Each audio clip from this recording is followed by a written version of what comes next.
old man cut his thumb with a fish hook. God, that hurt. Then he shakes his hand and lets the blood drip into the sea. Then he sits in his cabin drinking Starbucks, waiting quietly for the big fish to bite. At that moment, a very beautiful mermaid was taking her lunch break at the bottom of the sea. Suddenly a smell of blood woke up the mermaid, so she followed the smell of blood and slowly swam up to the surface. When the mermaid stuck her head out of the water at that moment, she immediately scared the old man pissed. What the fuck? When the old man regained his senses and took a closer look, this thing is quite exquisite.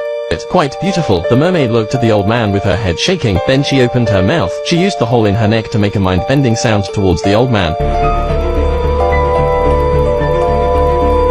As she sang, she stared at the old man with unblinking eyes. She tries to bewitch the old man, and then goes up and bites his big neck, and then eats her fill. But the old man on the boat didn't know he was being watched by the mermaid. He was still looking at the mermaid, foolishly. Then he offered his hand. The mermaid took a look and thought the old man had been bewitched by herself, so she hurriedly reached out to grab the old man, but to her surprise, the old man pulled the mermaid's arm. Then he picked up the wooden hammer. When he got home, he began to cook. It was a delicious fish head soup. Then the old man took his spatula and served a bowl, sprinkled with a little bit of chopped onion. Then he turned around and went to the living room, and the mermaid's tail was hanging from the beam of the house. The old man took out his radio and flipped the switch. Then he brought his hearing aid to his ear. Then he began to enjoy the simple dinner with